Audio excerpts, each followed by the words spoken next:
In the mid-1960s, Pontiac was riding high and the division's sales were almost at its all-time peak, which would occur in 1968. Pontiac had introduced some beautiful vehicles in the 1960s, and the stacked headlamp Pontiacs from 1963 through 1967 represent some of the most beautiful and most successful Pontiacs of all time. Now, as I mentioned, 1967 was the last year for the stacked headlamp Pontiacs. And while the styling still had those headlamps arranged one on top of the other, the theme for the design was significantly different from the previous model years, like 1966, as you see here, and 1965. The 1967s had the fenders pulled further forward and out, and just had a more dramatic front end as well as beautiful side profile with this feature line or crease that ran the entire body length and a beautiful skeg line that started in the aft of the vehicle and just helped form that fender skirt. And thankfully what we have here is a treat for the viewer, and that is that we are going to sit down with one of the designers of the 1967 Pontiac named Dick Ruzzin. Now Dick has a very storied career at General Motors, working on and leading designs of everything from this 1967 Pontiac to working on the 1966 Olds Tornado previous to that. And subsequent to his time in the preliminary design studio where he sketched the front end for the 67 Pontiacs, Dick spent time in pretty much every studio in GM except GMC and worked on a lot of famous vehicles, including the 1992 Seville and Eldorado, the Lumina APV, the early 90s Caprice, the X cars, and even a very secretive sports car called the Task 4 GT. Dick has also authored a book called Designing Dreams, which is a book that's a compilation of essays detailing design at General Motors from the Harley Earl era and including a number of stories about the design of the 1966 Tornado. It's a great book. It's available for pre-sale now. I'll put a link in the video description. And yours truly even has a chapter in this book about the historical significance of the Oldmobile Tornado, including things like sales figures as well as a comparison of the Oldmobile Tornado's relative success versus its competition. It's the last chapter in the book. Highly recommend that you take a look at it. And like I said, I'll put a link in the video description of where you can procure it. But for now, let's transition to this interview with Dick about the design of the 1967 Pontiacs as well as a bit about his career.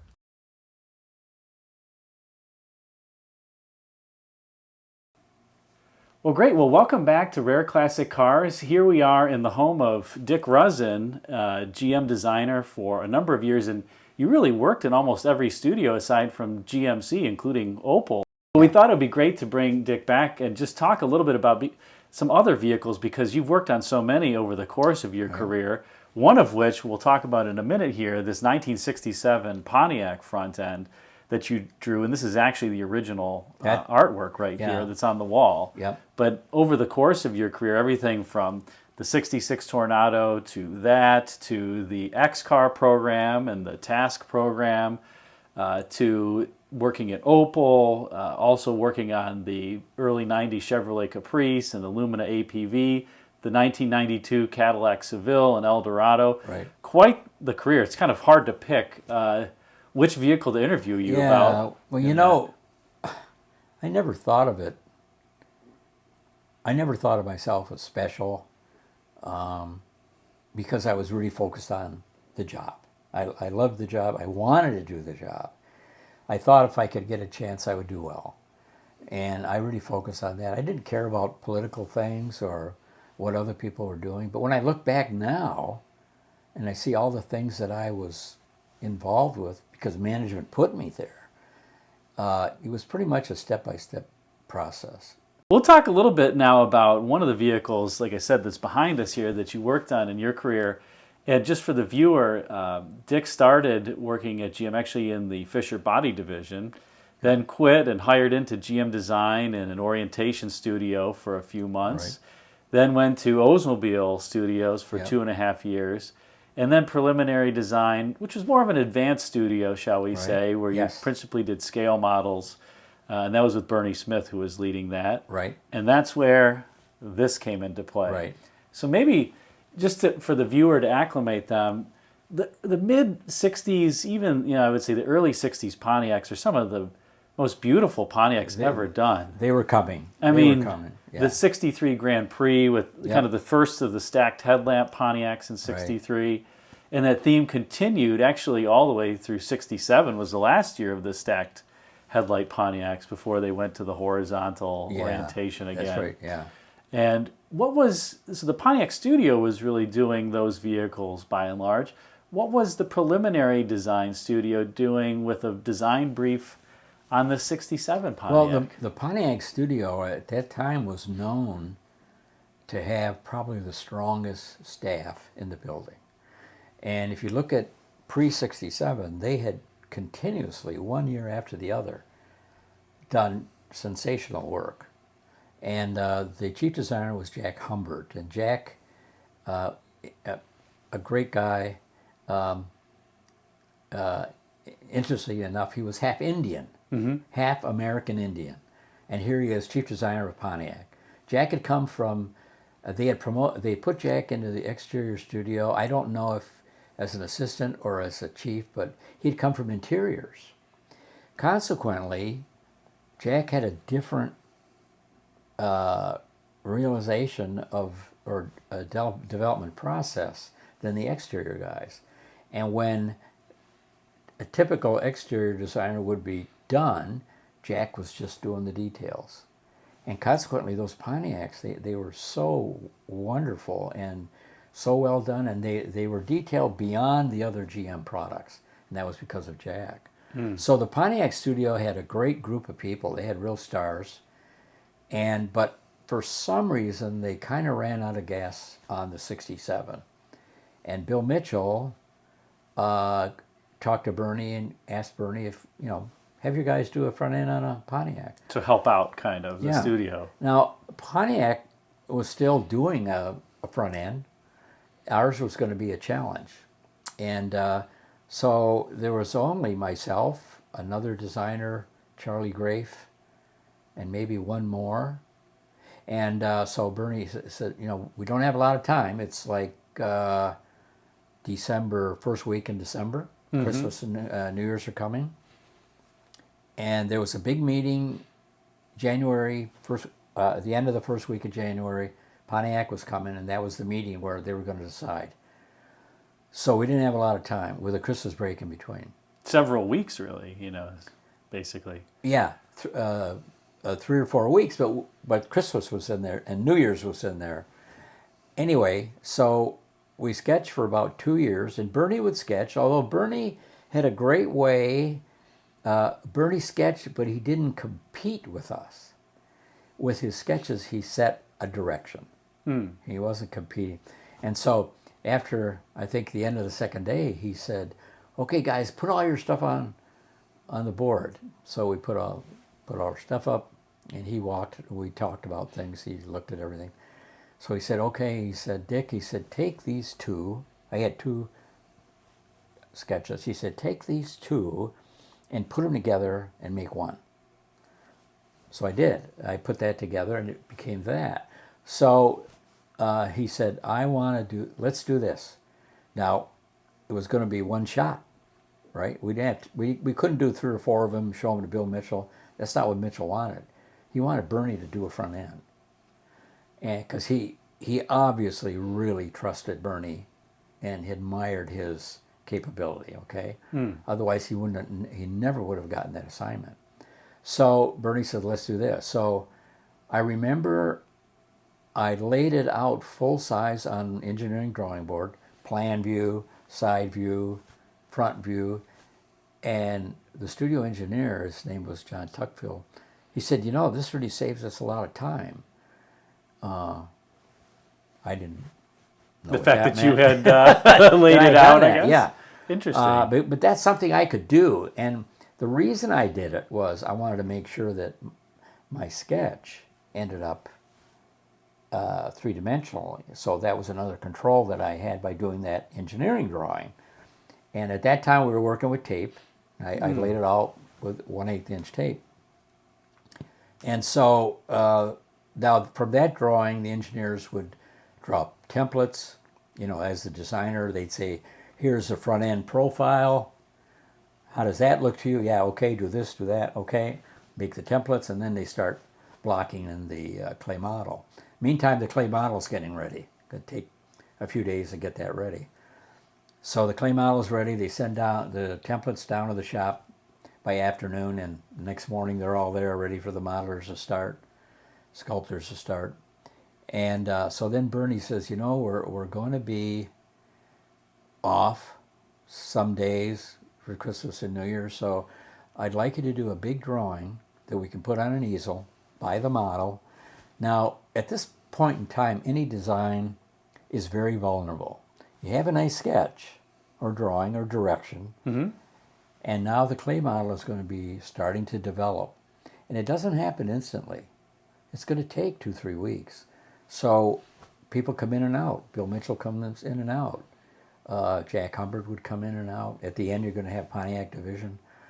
So you want to have a direction, a design direction that is so strong that it passes all those reviews without anybody saying, I'm not sure I like those headlights, because it's like a loose thread on a sweater. Once you start pulling the thread, it all comes apart. And pretty soon the sleeve falls off, right? So it's important to have a good design direction that's clearly understood, that people are enthusiastic about, and they want to see it. So to give them the best opportunity to see it, you do some kind of a sketch or drawing that's exciting. And that's where the part, people say design is, it's two parts. It's the art and the engineering side. Well, it's the art that makes people enthusiastic about the engineering. So designers have to learn how to be artists, good artists. And probably any designer you talk to, you'd say, are you an artist? And they'll say no. But they are. They have to be. And so they have to develop a good piece of art. So I had never done a drawing like that. And so you purposely picked the color scheme. Well, I shouldn't say I hadn't done one of a car. I had done a previous drawing once I first got in there of this thing I call the crazy car, and I'll give you a copy of that. And I had experimented with a new material that was available, acrylic, clear acrylic. So on this one, I decided I was going to do a piece of artwork, a sketch, that was like the Pontiac advertising. You know how they had all the Van Kaufman and Yes, Fitzpatrick, all the streaks in the background, this kind of atmospheric thing, but I wanted a car that the guy was really driving it. So he's on the freeway, he's got the lights on, full blast, he's going under a bridge, he's got his foot flat on the floor, and he's driving this Pontiac. And Pontiac had already picked up the image of performance, with the GTO and the other cars. So there's a lot in there that I was putting in connecting to Pontiac. And I don't know when it happened, but while we were doing it, Bill Mitchell had to be in several times. And in thinking about this later, like now or a few months ago, I'm assembling pictures for the book, and one of them is Bill Mitchell, Cadillac, a night scene driving on Daytona Beach. And then I'd seen a few others, and I thought, Bill Mitchell's always doing cars that are driving fast. And I must have thought of that when I was doing these things. Oh, kind of like his Sports Car Club of America Well, type. he did the logo. Yeah, the logo, yeah. But driving cars fast at night with airplanes shining spotlights on them, and two guys in the car, and they're Daytona Beach, right? And so anyway, because he made a comment one time when he came in. I had some other sketches. He looked at it and he said, I don't know, we were all standing there. He said, this guy is starting to be quite a sketch artist. And he's looking at, and then later, about a year later, I was in Chevrolet Studio, and he came one day and he was looking at sketches. I had some sketches up, and he says, he said, I can tell the way you drive by the way you sketch. That's That's interesting. So anyway, this one, the first thing I did was Bernie wanted a significant drawing, and I had done this sketch about 3 months earlier, and it was red acrylic also, and I didn't use acrylic color. I used the acrylic medium to protect lines on a board that I had made with a grease pencil. A grease pencil is a great big thing. You pull the paper off of it. Oh, okay. And I made the drawing with the grease pencil, put it up so I could get back and look at it, make sure. And it had to be very precise and correct from a perspective standpoint, because I knew I was going to work on it in a very loose, just spontaneous. And so I got that, and then I covered that with this acrylic medium, and I put with the brush all the lines that you see picked up by color later, and then I started making the drawing. The only problem was that there was no going back on this. If you made a mistake, the whole thing was trash. You had to start over. And unfortunately, there's about 200 steps there. I didn't make a mistake. At the end, I was exhausted. But you were happy with the final. I was happy. I put it up. Bernie was ecstatic. Well, it's a dramatic. Now I can see the inspiration, kind of that Van Kaufman, Fitzpatrick style. Yep. And then on the design itself, the stacked headlamp Pontiacs had been something since '63, but was there any thought to why did you want the fenders kind of pulled further forward to encompass the headlamps there? The sketches that were made were pretty spontaneous, not doing a lot of thinking, and put those covers around them, and then the slot there. That's really like the '92 Grand Prix. I liked that cast. Those cast pieces are put in like an aircraft jet intake casting, and so it was a combination of things, and it all went together really nice, and it lived right through the whole process, right to the end. And of course, you have the little Pontiac arrowhead style point there too. And the emblem even ended up. It did right on that point. Yeah. That's amazing. Yeah. Now you cheated the wheels a little bit, I think, there, Dick. Well, you always have to. But beyond the front, I think a little bit of the side theme was also picked up in the final car, was it not? We were doing a full-size model, the front end, and Bernie sketched this sweep spear, we called it, on the side, and a skirt. And so Bernie had a sketch like that, and somebody came in and liked it, so he put it on the car. And so when I made the sketch, I included it. And it ended up that way. And the funny thing is that there was a car done in preliminary design about a year before I got there, and it had this back end with these curved lights. Pontiac had already picked up that. On the 67, there's a light with... There is, yes, kind of out and down, yes. That was a car that we were finishing when I got there. It was a futuristic B-body, and it had those lights like this. And Pontiac had picked that up already, so then with the front end and the side, we did the whole car. We inspired the whole car. But not to take anything away from Pontiac design, they did a wonderful job. We gave them the full-size clay model. It was quite nicely done. And once the meeting happened, Pontiac Division came in with Bill Mitchell and Jack Humbert. They looked at it, and they were so excited. And so once that happened, we sent everything to Pontiac. We sent our drawings, engineering drawings, templates, everything on a big cart, way it went up to Pontiac Studio. Well, then Pontiac had the task of creating a Grand Prix. Right. And they did a really clever thing. They took the lower headlight had to be 24 inches off the ground. It's legal, to be legal. So the lower headlight was legal. So they then took the upper headlight, put it alongside the lower headlight, and made that upper piece a casting with some thin... Those little strakes for the turn signal. And that became the Grand Prix. A dramatic difference. So Pontiac Divisional Studio did the Grand Prix. They did all that. And they kind of, let's say, changed the front end a little bit. They changed that corner. Yeah, interesting. Yeah. And they put a blade in the opening, in the grill opening. So it made a great front end. Now, I don't know if you've ever seen one, but in Canada, there was a vehicle called the Grand Parisienne, Yeah. which you could get a four-door hardtop with the Grand Prix front end, Okay. which you couldn't get in the U.S. You could only get the okay. Grand Prix front end on Only the... that, yeah. They were putting pieces together. They were putting pieces Yeah. together, but that's one of my favorite Pontiacs is actually the Yeah. Grand Parisienne Yeah. four-door hardtop. Yeah. The only year for the Grand Prix convertible, too, 67. Was it? Okay. Yes. So, And one all year. those cars were competition against the Tornado. Yes. The Pontiacs, the Thunderbird, of course, and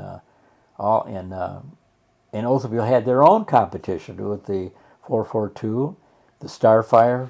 They're all sporty, performance-oriented cars, and I don't think the market was that big. No. Think about that's it. True. Luxury car, sporty, performance market, right? It couldn't have been that big. Wow. Yeah. Now, that front end, like you said, it made it through the production Yep. kind of unencumbered. Exactly. Yeah. And But that's because when we put it together in preliminary design, we met all the criteria that were required to be legal, headlight height and all that, and the bumper heights and all the rest of that. So we did all that. So, and the idea was that if we sold it, there wouldn't be any, it would be a good it proposal. was ready to go, Yes. basically. Ready to be continued on and developed as a production front end. Wow. So that must have been a thrill to get your design into production at that point. Well, I had a lot, in looking back on Oldmobile, I did a lot in there. And even when I left, there was a sketch of, they had already started the 67 Oldsmobile B-body, just as smooth Sure. with a fender shape. That was from a sketch I had done. So I did a lot in there, and I felt good about it. But I never thought so much about that stuff. And okay, once this was gone, you're working on something else. And nobody cares what you did yesterday. Yeah. It's what you're going to do today and tomorrow. You're only as good as your last time at bat. That's right, yeah. That skegline that sets up the fender skirt, too, is That's a right, yeah. beautiful detail. That's right. Was that added by Bernie? That or- was Bernie's sketch. Bernie, made a sketch with that line and with the nice skirt. And now 67 was quite a number of years past the skirts, right? It was in the 50s. People were getting Cadillac hoods and cutting a piece out and making a skirt for a 54, right, or something like that. So it was a long way. So there were probably people that maybe remembered something like that and liked it, but it looked great. It was done beautifully. Well, can't wait to read more. And for the viewers, I'm sure you'll really enjoy it. And stay tuned. We'll have more interviews with Dick as well. Well, thank you, Adam. And by the way, at the end of the book is probably one of the best parts of it, which is a long story by Adam about the Tornado and the significance of it as a design, as an engineering expression, and the whole history of the Tornado from the beginning to now and how it lived in the world. It's all in there, and you did a fantastic job. I Well, really thanks, appreciate Dick. it. I'm grateful to have contributed. It was great. It's great. Yeah, thank you. Well, great. Well, thanks again, and stay tuned soon for more interviews with Dick, as well as the book. Thanks again for watching. I'll be sure to put a link to Designing Dreams in the description of the video. Be sure to check it out and order your copy. And stay tuned for more interviews with Dick.